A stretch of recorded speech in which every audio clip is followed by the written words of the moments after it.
বেঁচে থাকো মা। ভগবান তোমাকে সব বিপদের হাত থেকে রক্ষা করুক।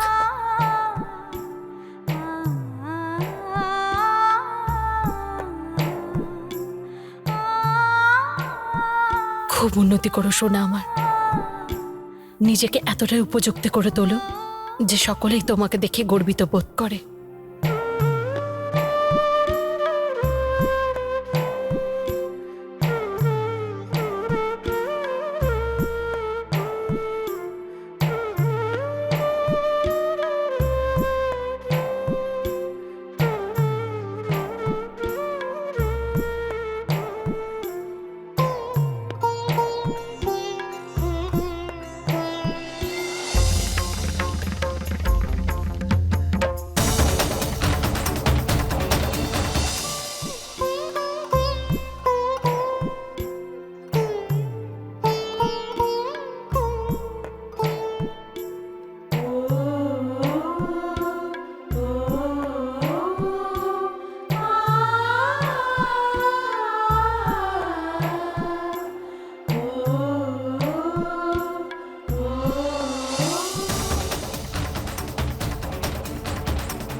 মা, শ্যাম বাহাদুর জানি না কোথায় চলে গিয়েছিল, স্কুলে যায়নি।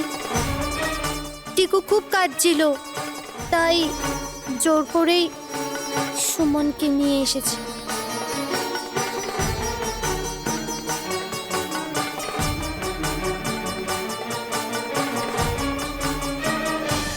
টিকু বায়না করলে সুমন আবার বাড়িতে এসে থাকতে শুরু করবে, তাই তো?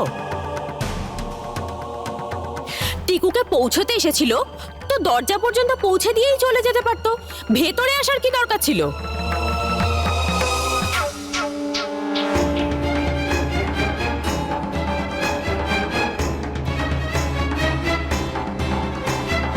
সুমন, টিকুকে পৌঁছে দিয়েছিস তো, এবার যা এখান থেকে।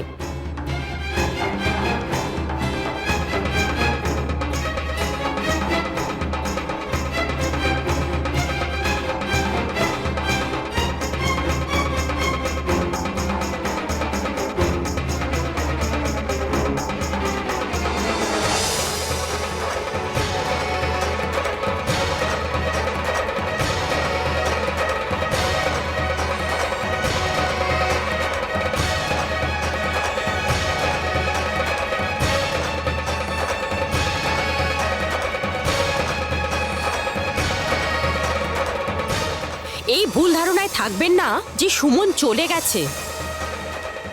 আমার তো মনে হয় না ও এই গ্রাম ছেড়ে কোনোদিন যাবেও। বৌদি,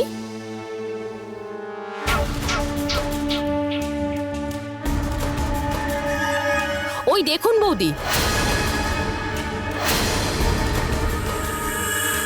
আসুন।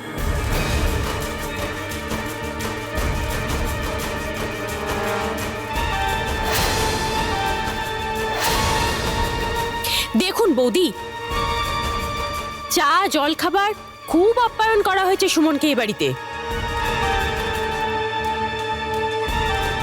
পিসি, মাকে রাগিও না। আমি কোথায় ভুল বোঝাচ্ছি তোমার মাকে?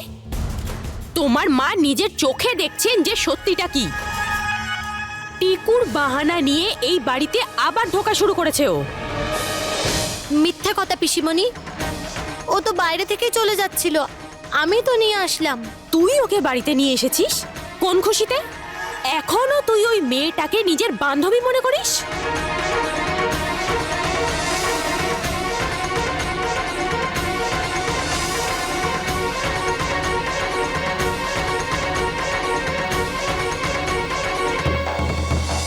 আরে তুমি বাড়িতে এসেছিলে? কি ব্যাপার, তোমাকে দেখে অন্যরকম লাগছে। কেউ কি কিছু বলেছে? না, কেউ আমায় কিচ্ছু বলেনি। আমি টিকুকে বাড়িতে দিতে এসেছিলাম, এবার বাড়ি ফিরছি। এক মিনিট, তুমি আমার কাছে কিছু লুকোচ্ছ? বলো না কি হয়েছে। আজ যখন আমি স্কুলের বাইরে বেরোলাম তখন দেখি টিকু একা বসে খুব কাঁদছে।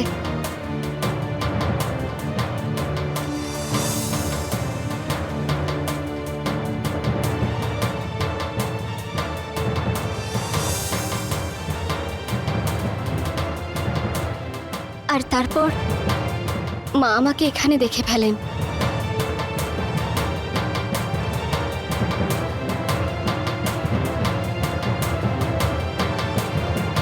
আরে সুমন দিদি, তুমি টিকুকে নিয়ে এসছো? হ্যাঁ, অনেক ধন্যবাদ তোমাকে, কিন্তু আমার চাকরি মনে হচ্ছে আজকে গেল।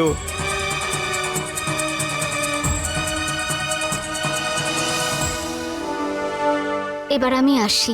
চলো, আমি তোমাকে বাড়ি পৌঁছে দিচ্ছি। না, আমি একা যেতে পারবো।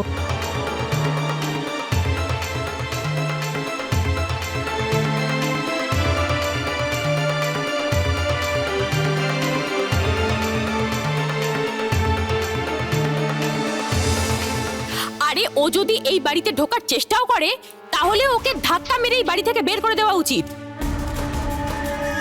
তুই নিজের মাকে কেন এত কষ্ট দিচ্ছিস?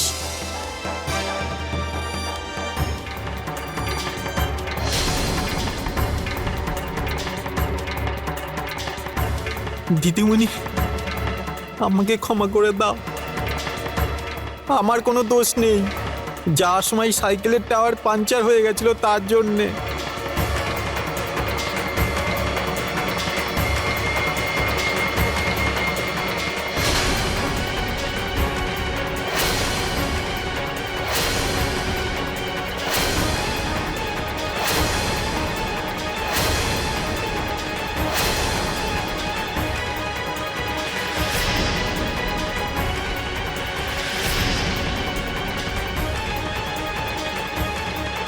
এটা কি করলে? গুড্ডি, কাল থেকে টিকুকে স্কুলে দিয়ে আসা নিয়ে আসার দায়িত্ব শুধু তোমার।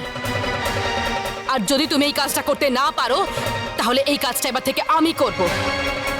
একজন নিরপরাধীর গায়ে হাত তুলে তুমি ঠিক করলে না মা, এতে ওর কোনো দোষ নেই। আজ শুধু এর জন্য ওই অপয়া মেয়েটা আবার এই বাড়িতে পা রাখতে পেরেছে।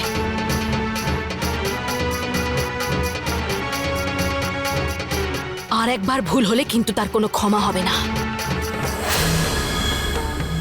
অবাক লাগছে, তুমি এখনো সুমনকে বুঝে উঠতে পারলে না। ও নিজেই বাড়ি ছেড়ে এই জন্য চলে গেছে যাতে তুমি কষ্ট না পাও। না না কার্তিক, আমার মনে কষ্ট না দেওয়ার জন্য এই বাড়ি থেকে চলে যায়নি। ও যায়নি তার কারণ ও জানতো যদি এই বাড়িতে থাকে তাহলে আমি ওকে ধাক্কা মেরে বাড়ি থেকে একদিন বের করে দেব। আমি বাড়িতে ছিলাম না সেই সুযোগে ওই বাড়িতে ঢুকেছিল। মা, আমি তোমাকে আবার বলছি যে সুমন নিজের ইচ্ছে এখানে আসেনি, টিকুর জন্য ও এখানে আসতে বাধ্য হয়েছে। আমি সব বুঝতে পারি কার্তিক, সব জানি আমি। টিকু স্কুলেও চাকরি কেন করছে? যাতে ওই পরিবারের সঙ্গে জুড়ে থাকতে পারে। আর শুধু ও নয়, আমাদের পরিবারের লোকেরা।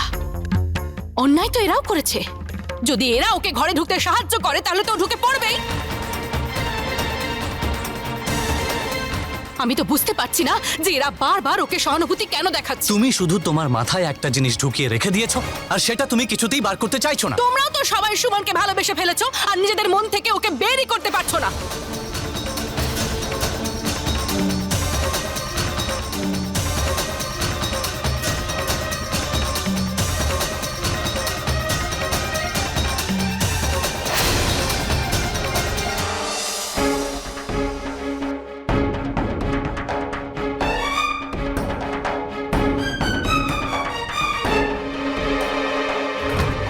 যদি দেবেন্দ্র কাকা জানতে পারেন তাহলে খুব রেগে যাবেন, হয়তো আমার সাথে কথাই বলবেন না। জানি না, বাচ্চা দুটো কিছু বলে দেয়নি তো?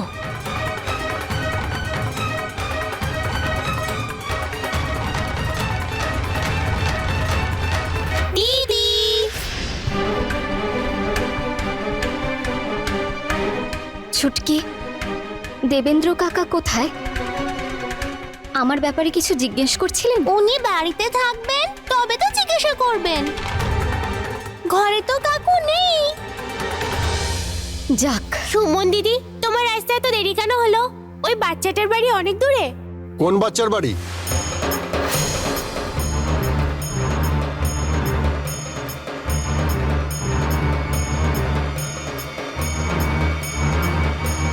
কাকু, ওই স্কুলে ছুটি হওয়ার পরে না একটা বাচ্চা ছিল, ওকে নিতে কেউ আসেনি, তাই সুমন দিদি ওকে বাড়ি পৌঁছে দিয়েছে। আচ্ছা, আরে সেসব ছাড়ো, তোমাদের দুজনের খিদে পায়নি? আমার পেটে তো ইঁদুর দৌড়চ্ছে, চলো গিয়ে খেয়ে নি। তাহলে ঠিক আছে বাবা, তোরা খাওয়া দাওয়ার ব্যবস্থা করে নে। চলো।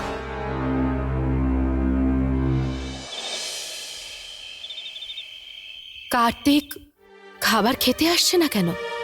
হতে পারে বৌদি, আপনার কথায় খারাপ লেগেছে ওর।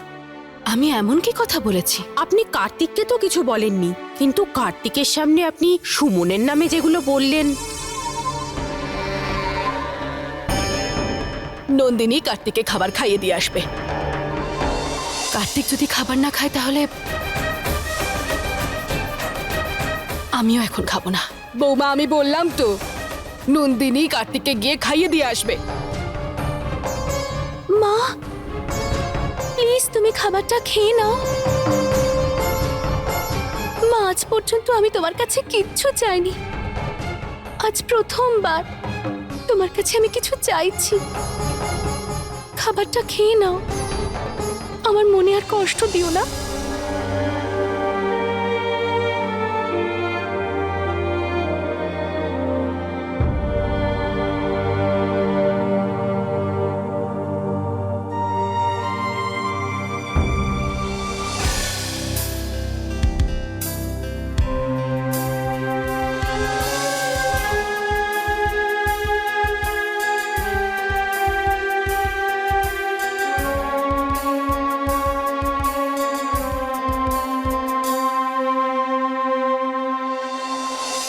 সুমন, এখনো জেগে আছো? বাড়ির কাজ একটু কমিয়ে দাও সুমন। তোমাকে পাঠশালাও তো বুদ্ধি দিয়ে কাজ করতে হয়। নিজের প্রয়োজনের বেশি যদি কাজ করো তাহলে তো তোমার শরীর খারাপ হয়ে যাবে। আমি আস্তে ধীরেই সব কাজ করি। সুমন, তোমাকে আমার ঘরে সব দায়িত্ব নিতে দেখে খুব খারাপ লাগছে। যাই হোক, তুমি এই ঘরের অতিথি। কোথায় আমাদের তোমার খেয়াল রাখা উচিত, সেখানে তুমি আমাদের খেয়াল রাখছো। আমি নিজেকে এই বাড়ির অতিথি নয়, বরং এই বাড়ির সদস্য মনে করি। এটা তো খুব ভালো কথা। আচ্ছা যাও, এখন শুয়ে পড়ো। না, আপনি হাত পা ধুয়ে নিন, আমি খাবার বেড়ে দিচ্ছি। ঠিক আছে।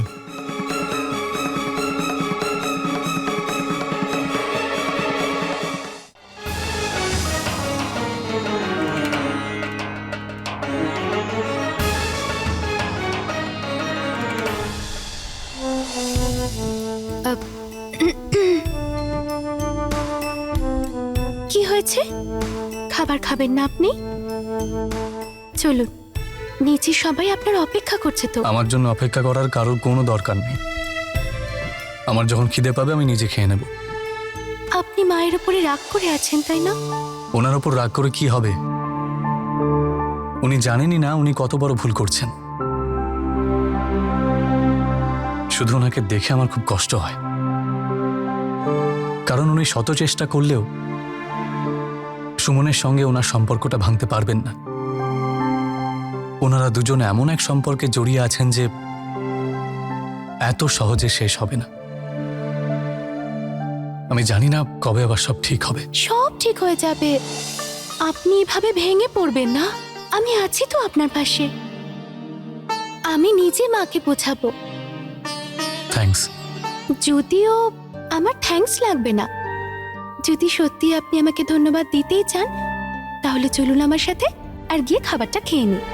আমার এখন খিদে নেই, আমি পরে খেয়ে নেব। আমি নিচে সবাইকে কথা দিয়েছি যে আমি আপনাকে আমার সঙ্গে নিচে নিয়ে যাব।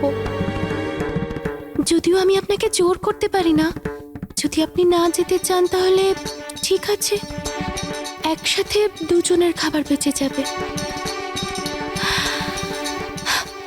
আমি চলে যাচ্ছি। দাঁড়াও।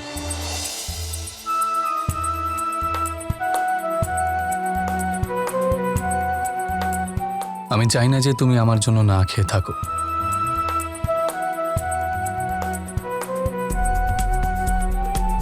কিন্তু কাউকে বাধ্য করার জন্য এই রাস্তাটা কিন্তু ঠিক নয়। পথটা হয়তো ঠিক নয়, কিন্তু উদ্দেশ্যটা তো সঠিক। চলো।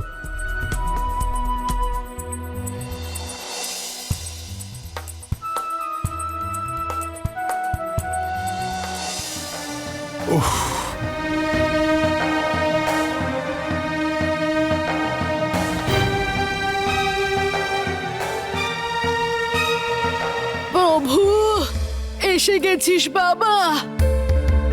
মা, তুমি এখনো জেগে আছো কেন? শুয়ে পড়ো। সুমন আমাকে খাবার দিচ্ছে।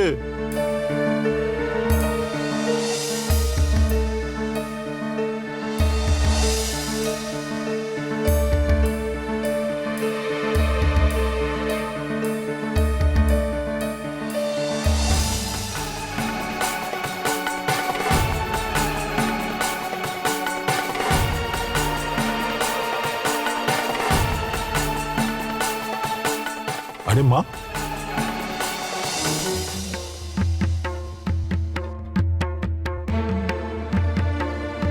হ্যাঁ মা। প্রভু, তোর কি আর আমার ঘরে আসতে ইচ্ছে করে না? যবে থেকে দেবেন্দ্র আর সুমন এই বাড়িতে থাকতে এসেছে, তুই একেবারে বদলে তুমি গেছিস। কেমন কথা বলছো মা? আমার তো মনে হলো আমাকে খেতে দেওয়ার জন্য জেগে আছো তুমি, এর জন্য আমি বললাম খেয়ে শুয়ে পড়ো। আচ্ছা, এত চিন্তা হয় তোর মায়ের জন্যে, সেই জন্যে আজকাল আমার সাথে তোর কথা বলারও সময় নেই। মা, তুমি খাবার খেয়েছো না খাওনি? মা, ওষুধ খেয়েছো না খাওনি? মা, তোমার শরীর কেমন আছে? এই সব কথার কি আর কোনো মূল্যই রইল না?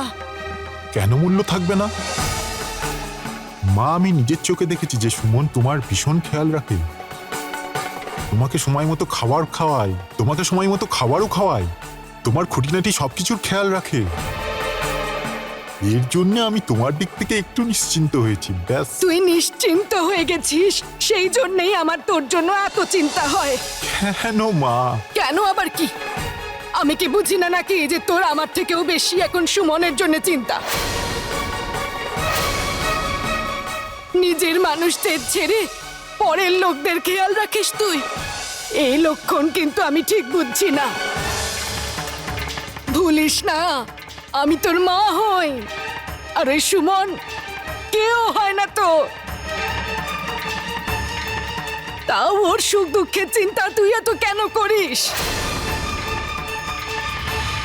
24 ঘন্টা ও কি করে ভালো থাকবে, তোর সেই চিন্তাই দেখি মাথায় ঘুরছে।